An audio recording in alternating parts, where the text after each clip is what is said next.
Assalamualaikum warahmatullahi wabarakatuh. Hari ini kita akan bahas tentang sholat Jumat.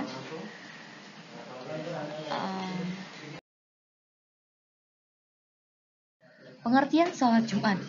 Sholat Jumat adalah sholat 2 rakaat yang dilaksanakan pada hari Jumat secara berjamaah ya, setelah 2 khutbah yang dilakukan pada waktu yang kira-kira pada pukul 12 sampai dengan 14.30 waktu sholat zuhur. Apabila seseorang sudah melaksanakan sholat Jumat, maka ia tidak perlu sholat zuhur, karena sholat ini sebagai pengganti sholat zuhur dengan ketentuan tertentu. Maka sholat Jumat itu adalah sholat yang wajib bagi laki-laki ya. Ibadah ini diawali dengan khutbah dan diakhiri dengan sholat 2 rakaat yang dilakukan secara berjamaah, minimal 40 orang. Hukum sholat Jumat adalah fardu ain bagi setiap laki-laki beragama Islam yang memenuhi syarat dan sunnah bagi perempuan. Dalil sholat Jumat ada di Quran surat Al-Jumu'ah ayat 9 sampai dengan 10 yang artinya, hai orang-orang yang beriman, apabila disuruh untuk menunaikan sholat Jumat, maka bersergalah kamu kepada yang mengingat Allah dan tinggalkanlah jual beli. Yang demikian itu lebih baik bagimu jika kamu mengetahui. Sehingga Allah menganjurkan untuk mereka sholat Jumat, sehingga untuk meninggalkan semua pekerjaan. Ketentuan sholat Jumat, ada syarat wajib sholat Jumat, syarat sah sholat Jumat, rukun sholat Jumat, ada khutbah Jumat, ada amalan yang disunahkan sebelum sholat Jumat. Syarat wajib sholat Jumat adalah syarat yang menentukan boleh tidaknya sholat itu atau syarat yang menentukan sah atau tidak sholat itu, yaitu beragama Islam, laki-laki, berakal sehat, balik, mukmin, dan sehat.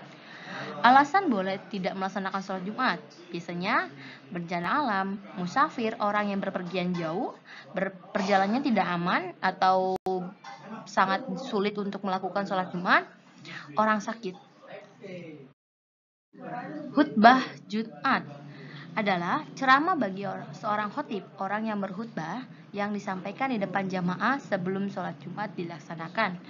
Khutbah ini berisi nasihat dan tuntunan keagamaan, keimanan, ibadah, pendidikan, kehidupan sosial. Khutbah ini dilakukan 2 kali. Tujuan khutbah adalah memperkokoh keimanan serta meningkatkan kualitas ketakwaan kepada Allah Subhanahu wa Ta'ala. Khutbah Jumat. Syarat-syarat khutbah Jumat yaitu bersuci dari hadas dan najis, sehingga sholat Jumat ini dikatakan sah apabila keadaannya suci. Menutup aurat, tidak terbuka auratnya, berdiri depan jamaah, waktunya waktu zuhur dengan suara yang lantang atau keras, tumaninah, duduk di antara 2 sujud. Duduk sebentar seperti itu ya. Sedangkan rukun sholat Jumat adalah membaca hamdalah, membaca salawat, membaca syahadatain asyhadu alla ilaha illallah wa asyhadu anna muhammadur rasulullah, berwasiat atau berceramah, membaca ayat Al-Quran, yaitu di ceramahnya diisikan dengan ayat-ayat Al-Quran, dan terakhir berdoa. Khutbah Jumat.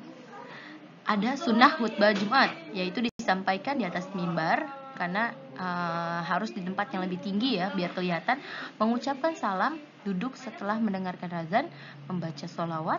Khutbahnya disampaikan secara singkat dan padat, jamaahnya tidak boleh berisik, yaitu jamaah harus memperhatikan orang yang berkhutbah tersebut. Amalan yang disunahkan sebelum sholat Jumat. 1. Mandi, memakai wangi-wangian atau minyak wangi, memakai pakaian yang bersih, menutup aurat, terus memakai pakaian bagus, rapi, dan menutup aurat, memotong kuku dan mencukur kumis. Ini salah satu sunnah juga dilakukan pada hari Jumat. Membaca doa saat menuju masjid, datang lebih awal ya, jadi harus lebih awal datangnya sebelum diadakan khutbah, sholat sunnah tahiyat masjid, berzikir dan membaca Al-Quran. Tata cara sholat Jumat. Pertama, kita melaksanakan mandi, memotong kuku dan mencukur kumis, lalu memakai pakaian rapi, bersih dan nutup aurat. Setelah itu datang lebih awal, lanjut sholat tahiyat masjid. Setelah itu beriktikaf di dalam masjid, Saat waktu zuhur, muazin mengumandangkan azan pertama. Khatib akan naik mimbar, mengucapkan salam, lalu muazin memandangkan azan kedua. Khatib menyampaikan khutbah 2 kali, diselingi dengan duduk 2 khutbah. Jamaah memperhatikan baik dan tenang, tidak boleh ada yang bicara. Muazin mengumandangkan iqamah, tandanya salat segera dimulai. Sebelum salat dimulai, imam mengingatkan jamaah untuk merapatkan barisan. Lalu imam memimpin salat Jumat 2 rakaat. Selesai salat Jumat, setelah itu berdoa. Keutamaan salat Jumat. Pertama, mendapat pahala dan salat setahun, menghapus doa di antara 2 Jumat, mendapatkan pahala berkurban. Hikmah salat Jumat yaitu menambahkan semangat beribadah, memperkuat silaturahmi, toleransi terhadap apapun, menambah ilmu pengetahuan, menambah keberkahan pada umatnya, syiar keagungan agama Islam. Sekian dan dari saya. Wassalamualaikum warahmatullahi wabarakatuh.